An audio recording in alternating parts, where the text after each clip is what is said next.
Hey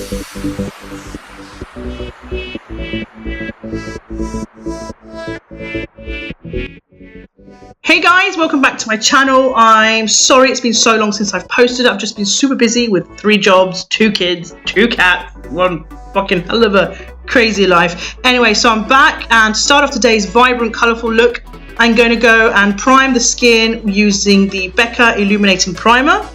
I don't know the exact name, but I will list it in the description box. So I'm just going to apply this all over the skin and let it sink in whilst I'm beginning with the eyes. So I'm just applying this with a duo fibre stippling brush. And then I'm going to fill in the brush. Fill in the brush. Oh my god. Anyway, I'm going to fill in the brows using the NYX Defining Brow Pencil. It's really cool. It's kind of got like, rather than a round tip, it's got like a flat tip. I find it really easy to shape out people's brows using this. She didn't want much done with her brows, so we're just slightly filling them in, nothing too crazy. And then I'm going to try and comb them through using a little bit of clear mascara, because they were a little bit, you know, wild, but they're beautiful. She has really beautiful brows, so we didn't want to do too much with them.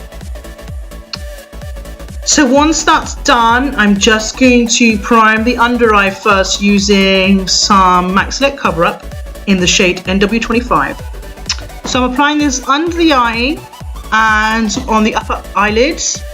Just going to apply with the flat concealer brush and then blend it out using a fluffy concealer brush. I'm not going to carve out the eyebrows today, really, because it's more of a soft look, and she kind of likes her soft brow look as well. Like, not like a really carved out Instagram brow, if that makes sense.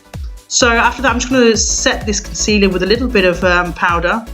Any powder will do, as long as it's kind of colourless or a skin tone powder. Then I'm going to go under the eye with a really soft kohl pencil in black. Just apply that on the lower lash line.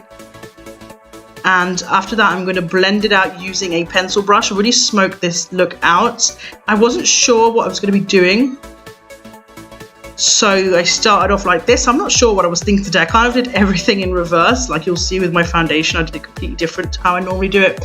But it was an experiment, and I'm kind of happy with how it turned out. So yeah, I'm just buffing that in with a pencil brush. This is, this is just like a cheapo eBay brush. I'm not sure what it is, but I like the kind of really focus on the lower lash line. After that, I'm going to use a Jaclyn Hill palette here. I've got an image for you of it. I'm going to be using the really warm tones in this palette today. I'm going to buff into the lower lash line on top of that black, the shades Hunt and Roxanne mixed together. It's kind of like a rusty red colour. Really nice for autumn looks. And quite like a spicy, I don't know, I really like the warm eyeshadow looks that we have at the minute. Kind of looks a bit of a mess at the moment, but it does kind of come together when you've got your foundation and everything on, and I've kind of tied up the outer edges. It does look nicer. So yeah, now I'm going to press into the lash line the colour Jax. All of this eyeshadow is from the same palette. So yeah, and then on the upper eyelids, I'm going to apply the shade Jax also, but I'm just going to buff it in using a Coastal Scents blending brush. I'm not sure which number it is, but I will leave it down below in the description box. They're really affordable and really good quality, I find, Coastal Scents brushes. So yeah, I'm just blending that in, and then with the colour Creamsicle, I'm going to kind of go in the crease as like a transition shade. It's more of a yellowy toned eyeshadow, just to blend away the edges of that Jax, that red colour. As I said, I'm kind of doing all my eyeshadows in reverse today. I wasn't really sure what I was doing, but it kind of worked out in the end, so I'm quite happy with the look. It's what she kind of wanted anyway, because she was going out afterwards, so couldn't do anything too crazy. So yeah, applying that colour Jax all over the lid, blending the edges out with Creamsicle. Kind of gives a nice like sunset kind of look, because Creamsicle was quite a warm yellow and the Jax is like a really rich red. I'm using the MAC 212 here to do this. Just packing that colour on. If you wanted a more intense colour, I would pack the colour on with a flat synthetic brush, like a concealer brush, but I wanted it quite diffused, so that's why I'm using a blending brush. To be honest, if I'm going to tell the truth, I had no fucking clue what I was going to do in this video. It was last minute, and I just decided to. This is what I pulled out my ass, basically. This look. Because she's got slightly hooded eyes, I didn't want to do something really dramatic like a cut crease, because I think sometimes that can look really false, really like artificial on people. And although I love a cut crease, it's got to be on the right eye shape. And she's so beautiful anyway. I didn't want to do anything too over the top. So now I'm just wetting my flat synthetic brush with a bit of Fix Plus, and I'm going to pack on a pigment by Peaches Makeup, I think it's called Mermaids. It's just like a turquoisey iridescent look. And for foundations, I'm going to use RCMA, the palette. What I'm going to do is I'm going to cream contour, and I'm not going to put foundation on. So I'm going to blend it all together. So it's like not a load of layers, if that makes sense. So, because normally people would put foundation on and then they would do all this cream contouring, and I just think it's a little bit excessive. I think, like, if you're going to do all this cream contouring on someone's face, you can make that into a foundation on its own. You do not have to, like, fucking put a shitload of makeup on someone's face. So because she's got such amazing skin, that's why you can do this. I mean, people that need more coverage, obviously, then yeah, go for it. But I think I got away with this quite well. So I'm just going to apply the lighter shades in the areas that you normally would when you're trying to highlight someone's face, and the creamy dark contour in the contour areas, and just blend it all together using my Real Techniques sponge. She's still got all the coverage from the foundation because RCMA has got a lot of pigment in their foundation, but we don't have that extra layer of base on. I'm really bad at voiceovers, so you have to excuse me. Everything I think in my head makes sense, but then when I try and say it in a voiceover, I'm like, what the hell are you talking about, love?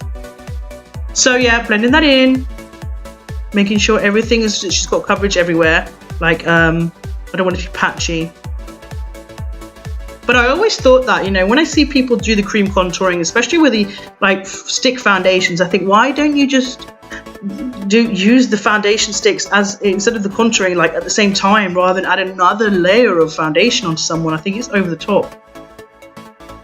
So yeah, I'm just gonna add a little bit more on the nose there, just to define it a little bit more. She's got such beautiful skin. Like, when I watched this video back, I was like, shit, she actually looks better without the makeup on. That pisses me off, you know, and you spend all day, like an hour, I mean, not all day, but you're doing someone's makeup, like, shit, you know, you look better without it. Oh, well, never mind. She was happy with it, and she was going out, so I think that's all that matters. So I'm just tidying up under the eye. When I get closer to my lower lash line, where I've already got the makeup there, I'm just going to use a little brush.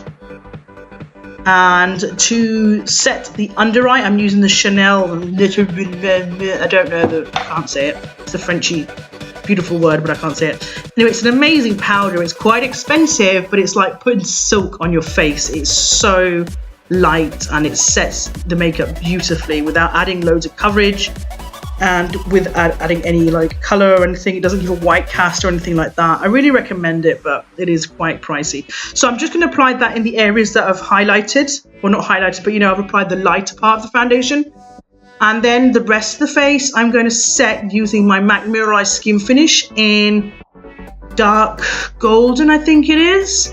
This is just going to bronze the areas that I put the darker part of the foundation, because I use 3 tones of foundation. I use a lighter, a darker, and then a really dark to contour.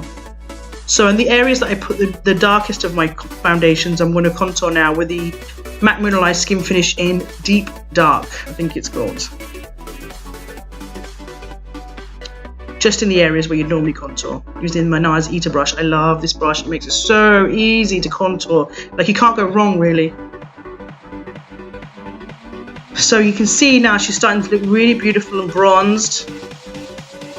Like, the lighting is a little bit crazy in this because I have trouble finding models that can come to me in the morning, and in the afternoon my light, like through my window, is super strong. So I need to kind of get my act together with that and find out how to do my lighting. So to clean up under the contour, I'm just going to apply a little bit of that Chanel powder on a sponge, just to tidy it up a little bit. I don't leave it on to bake or anything like that. I just leave it for a couple of seconds to try and sharpen up that contour.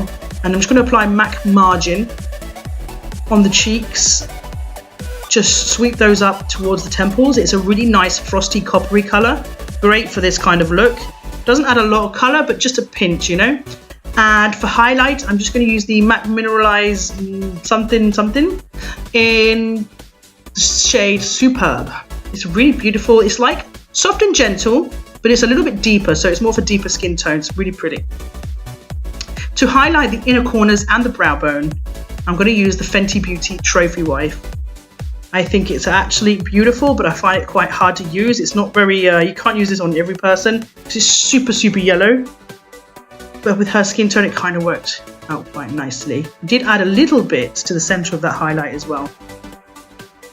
You know what? Looking back at the video, maybe that yellow trophy wife made it look like she had a little bit of sleep in her eye. Like, kind of like that. Anyway, whatever. So I am just going to go back in with the same shades that I applied on the eyes earlier and just blend out the edges so it kind of melts into the foundation.